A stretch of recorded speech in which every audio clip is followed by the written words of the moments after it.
It's Thursday, 11 o'clock. It's time for this week's Watch Drop.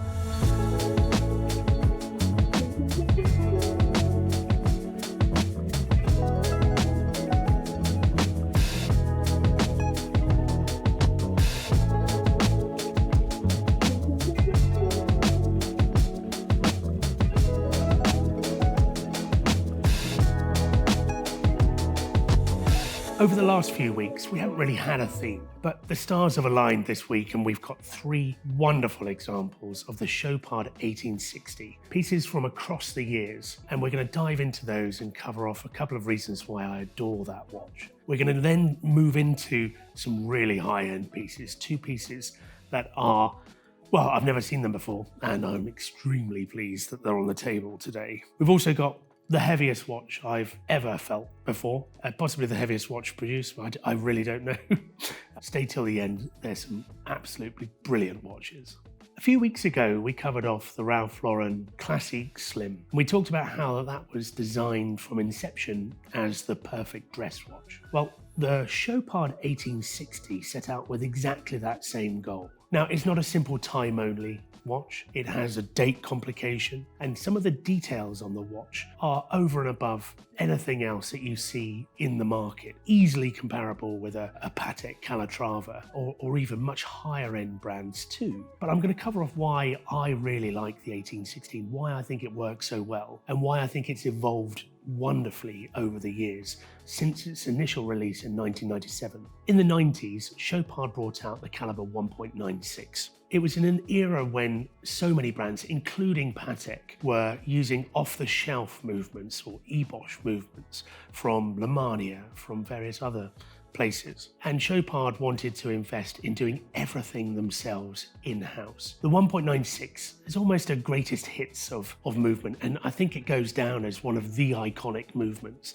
up there with the Lange datograph movements, I think. And the rightful place for that movement is to go into a case and a whole watch that just works perfectly. I'm going to talk about this reference initially. We're going to go through these in chronological order, but this is a reference 1860/2. Now, there was a /1, and we've been fortunate enough to have one of those in stock a couple of years back. The /1 was short-lived.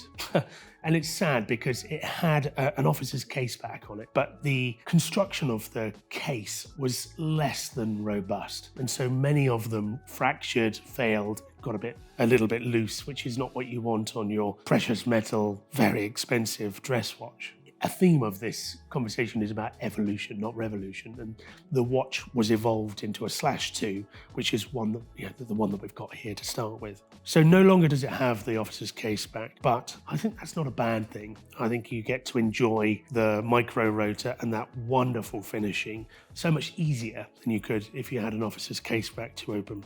I automatically think of yellow gold when it comes to the 1860. That's because the sort of poster child back then was yellow gold. The construction of the dial, interestingly, is solid yellow gold. And even this example here that we've got, which is a salmon dial, is constructed with yellow gold as a base material. You've got a couple of different finishes to the dial. You've got really intricate guilloche. You've got incredible graining. You've also got that lovely split level between the subdial and the main dial with applied white gold indices on this white gold case. If you turn it over, I'm instantly looking at that swan neck regulator, which is something that must cost an awful lot to produce. And you'll see that on much more expensive watches like an A. Lange & Söhne Lange 1. Attention to detail is exactly what makes this watch so special. The fact that it's in a watch that overall is very, very svelte. And it's the perfect form factor. You wouldn't want it any thinner. But it's an automatic watch that you can wear on a daily basis and feel like $1 million. I adore it. I simply adore it. I think in the 90s, it was particularly important to have a date complication. Having a date complication on your watch was a really useful thing. But these days, that importance of that complication is much less prominent. I'm glad that as we see the model evolve, we lose that complication and you see more of what makes the dial so special. So I'm going to move on a couple of years and talk about the next 1860, which is a pared down version, if you like, a slightly more simplistic version of the 1860. No longer do you have the caliber 1.96, but you have an evolved and slightly value-engineered 3.96. They've decided to wind back some of the finishing on the dial. You don't have that swan neck regulator anymore. This is a caliber 3.96. You don't have some of the finishing, some of the high polish that you get on the edges of some of the bridges, but you still get 90% of that wonderful 1860. It's still 3-point-something millimeters thick. You've still got the micro rotor. The case is still in precious metal, this time in white gold. And you have a much more simplistic dial. You don't have the guilloche pattern, which can be quite busy. And I like it in this sort of monolithic silver dial with a white gold case. It means that it's an extremely versatile watch. You can put it on any strap you want and it will just work. In losing some of those components, you get so much more value. This is about a third the price of the earlier 1860 examples. And I don't know if there's anything that touches it for a value proposition at around the sort of £6,000 mark. It's a really, really great value piece. So if you're curious about whether the 1860 is a watch that works for you, perhaps this is a great entry point into the watch. You can try out 95% of what the core 1860 line looks like and how it feels and how you enjoy wearing it, but not spend the £20,000 that's required to get into these other two examples. Really great option. So we talked about evolution of the 1860, and the very latest iteration is this steel-cased limited edition of 50 pieces for Revolution. And I think Waco's just done an incredible job. Now, let me tell you why I like it. I mentioned that it's steel, and last week we talked about a Grand Seiko that was a steel watch with the highest level of finishing, and the same is absolutely true of this watch. The difference with this is that you still have that yellow gold dial, and in this example, it's completely unfinished. There's no colorant that's put on top. It is raw, exposed, engraved yellow gold. I think it's wonderful. I love the irony of putting yellow gold inside a steel case.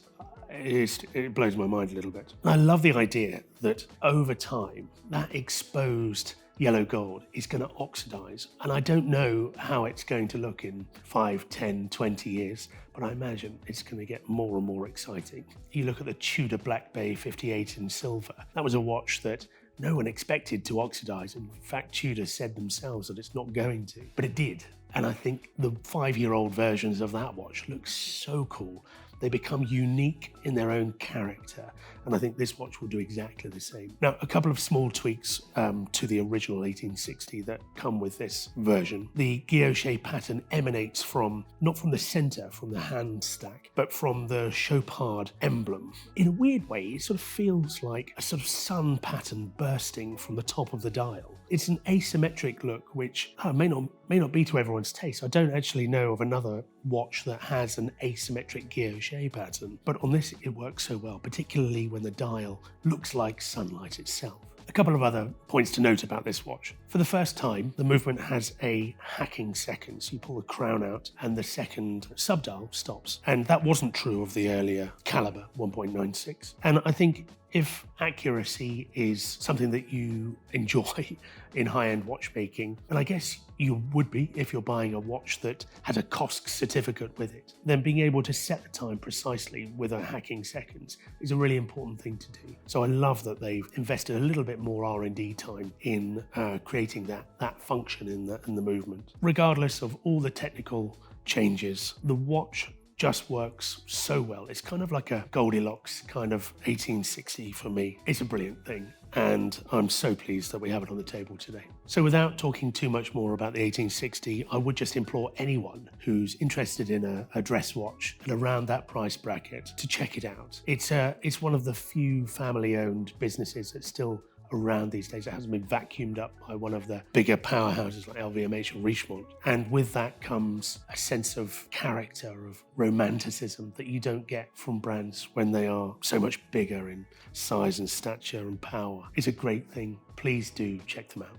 I mentioned in the intro that we've got a watch on the table that is easily the heaviest watch I've ever held before. And I've seen a few Platinum Daytonas. And here I'm going to talk about the F.P. Journe. This is a Linesport. It's a mono pusher chronograph Rattrapante. Now, Rattrapante just means split seconds. And when I think about a split seconds chronograph, I'm always sort of captivated by the fact that so few manufacturers are able to produce this complication. You think about it, you think about Lange and their double split and their triple split. It is the highest of all, I think, complications to see in watchmaking. I mean, it's up there with minute repeaters. It really is in terms of the complexity of it. And if you look at the case bag on this, you'll see how much time and effort has gone into it. I also really enjoy the fact that this is, I guess, a sporty complication in an integrated sports watch with a bracelet. So many of the split seconds that you think about on the market are housed in dress watches. And I don't know how many people there are that sort of wear a suit and tie with their dress watch and use their split seconds. But I imagine the population of people wearing a sports watch that are interested in using that complication is far higher. So I like the fact that this is a sports watch with that complication. And there aren't many other brands that do that. I can think of the Chapek Antarctique. I can think of a Royal Oak that has that complication, but very, very few others do it. The reason this thing is so heavy, it's because it's made of platinum. And I guess it's a media blasted, satinated platinum. It's an incredible thing. It really doesn't look like platinum if I'm totally honest with you. It's certainly not as brash and in your face as a Platinum Daytona is, but you have that matte blue on the dial and also on the bezel insert. And I mentioned, of course, that it's a mono pusher. So that is to say that the action on the chronograph is start, stop, and reset all on one button, with the other button being used to split that chronograph seconds hand. It's a watch with 80 hours of power reserve, so it's right up there with the 1860 that we talked about before. And I think one of the claims to fame that Journe like to talk about with this watch is that it only takes 38 rotations of the crown in order to fully power up that watch. So I guess it's not so arduous of a morning if you're putting the watch on, you want to get it to full power. It's a really, really cool thing. Of course, a very expensive watch, but one that I really enjoy. I really do. I mentioned how heavy this watch is. And I guess if you're spending £130,000 on a watch, it's nice to be reminded of that throughout the day while you're wearing this thing. This is no Rolex. It's no AP, frankly. It's something that stands on its own 2 feet and very proudly announces that it's an extremely complicated and expensive watch, but not an in-your-face kind of brash gold, look at me type thing. I think it's subtle in its own way, but it's absolutely as expensive feeling as you would expect and want it to be. Very, very special thing, and you don't see many of them, so I'm really glad that we're able to get this in and take some really nice photography too. Now, I'm going to move on to, I think it's fair to say, it is the unicorn that comes from Lange, possibly any brand actually. It's a Lange 1 reference 101.028. I think I talked about Goldilocks and porridge temperatures earlier before. But when it comes to watches and all the different combinations that you can get of a Lange 1, this is the rarest that's I think ever been produced. It's a yellow gold early Lange 1 from the 90s, but it has a blue dial that can be found in the reference 101027, which is, I guess it's quite a rare watch, but it's nowhere near as rare as the yellow, gold and blue combination. I doubt many Lange aficionados have ever seen one of these. You never see them come up. And I imagine those that are in circulation get exchanged between collectors, because it's a watch that if you know, then you know, and you probably know someone that also wants it. So we're really, really pleased to have this in stock. Now, it's an expensive watch, there's no two ways about it. But if you are one of those people that enjoys collecting variations of individual watch models and you're a Lange 1 guy, this is the one.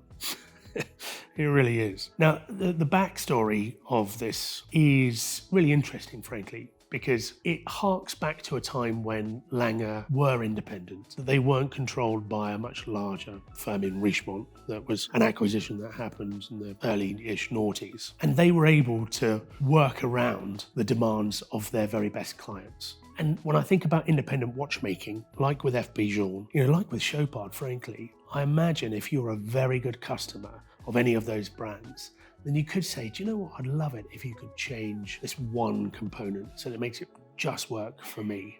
And this example of the 101028 actually started life as a 101021. So it's a yellow gold Lange 1 with a yellow gold dial. And this customer had such a relationship with the brand that he said, look, I know that there are a few of these 28s out there. I would love one. But rather than you going and making a new one, I'd like you to create that combination using the watch that I've already bought from you. So Lange went about changing the dial and about completely changing the paperwork so that you've got a full set 101028 stamped up, issued by Lange themselves. And that's just something that wouldn't be possible today. There is no relationship, no high spender that would ever be able to influence Richemont to do anything like that. But back in the 90s, someone did have that relationship with the small independent brand that so many collectors look back and long for that, that version of Lange to still be in existence. And we're a long way from that now. And I think it's sad, but this is a reminder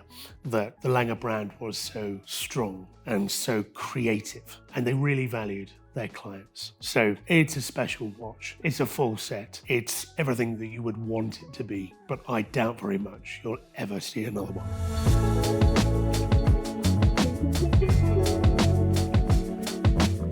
So that's this week's drop. Over 70 watches hitting the site again, and so many that I haven't talked about.